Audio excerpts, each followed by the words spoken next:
The xenomorphs are back.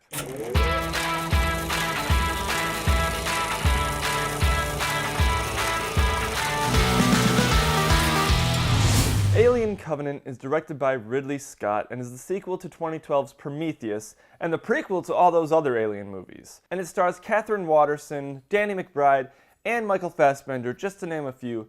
And this review is going to remain spoiler-free, so if you haven't seen the movie yet, you are safe here. So like every Alien movie, Alien Covenant starts out with this crew on a ship, they're in hypersleep, and they get woken up by this catastrophic event, and the ship is kind of damaged a little bit, they got to repair it, and then they find this planet that might be better than the one that they were going to because they are a colony mission going to this far-off planet to start a new civilization of humans on. And they find one that's even closer that they're like, hey, how did we miss this? So they're like, let's go check it out. And then they receive a signal and they have to go investigate it, and all hell breaks loose. To start off, the casting in this movie was pretty well done. Michael Fassbender was an obvious choice because he was in Prometheus, and in this movie his character he's another android, and it's obvious. But he's basically just a slightly upgraded version of David. His name is Walter in this movie.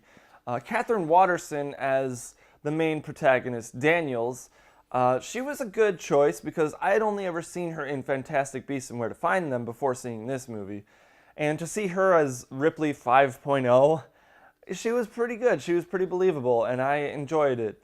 And Danny McBride as like the ship's pilot, he was actually surprisingly really good in this movie. Normally he's in like comedic roles, and yes, he does bring some comedic moments to it, but for the most part, he's serious, and he pulls it off pretty well. One of the many reasons why I actually really liked Prometheus was its score. It had that iconic theme song, and they do bring that back a few times in this movie because it is a sequel to Prometheus. But they also intertwine the old Alien theme song, and it's very ominous. It's so well done, and the score of this movie definitely brings it up a notch. Another good thing for this movie was the CGI. The landscapes that they had to add onto were incredible. The ship that they put in, obviously that's incredible. They did a really good job with that. But the alien creatures, at least at the beginning, they didn't look that believable. Later on in the movie, it actually looks like you're looking at a guy in a costume, but it's all CGI, and I appreciated that because it was really well done. So it went from like to whoa, that's really good. However, the action in this movie felt more like a video game than a movie. They just kept going from action scene to action scene to action scene with small breaks in between, and then at the end, in my opinion, it's kind of anticlimactic, where it's like the boss level, just boom, it's over. Honestly, I expected it to be a little more like Aliens, where it's a lot of action scenes, but at the end, it's just this big fight. And we don't get that, unfortunately.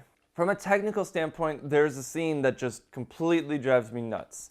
And as a video editor and videographer, it's really frustrating because I have unfortunately shot stuff like this, but these are like the professionals in Hollywood that shouldn't be shooting stuff like this. It's basically, the whole scene is dark and they're using flashlights, but the light coming from the flashlights is like out of phase with the camera's shutter speed, and you can see lines in the frame, and it's like, that should have been addressed.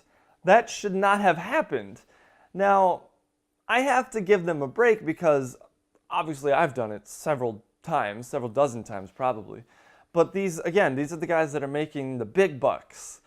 And to have that be one of those mistakes, and it's not just once, it happens like 2 or 3 or 4 times in the movie.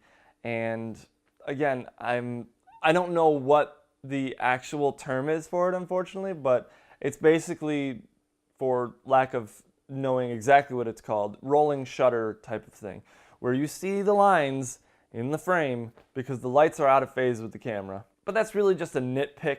This movie is rated R, so you may want to think twice before bringing your kids to go see it. There's a lot of blood, guts, and gore, and swearing. They don't hold back with the R rating. They take full advantage of it. But that, as an Alien movie fan, I appreciated that because, you know, that's how they originally were in the beginning. This movie does connect directly to Prometheus, so if you haven't seen Prometheus, you need to see that before you go see this movie, otherwise you will probably be lost.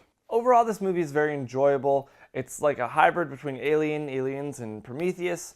They take aspects from that, not just the music, but story ideas from it, and I think it worked really well. I give Alien Covenant a B+.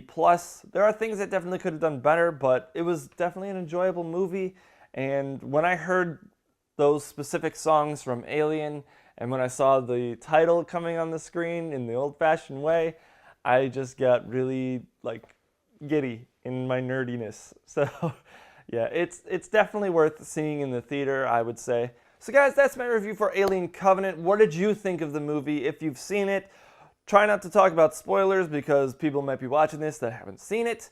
Let me know in the comment section down below. If you like this video, be sure to give it a big old thumbs up, subscribe to the channel, and make sure you hit that bell icon so you can be notified of when we upload new content.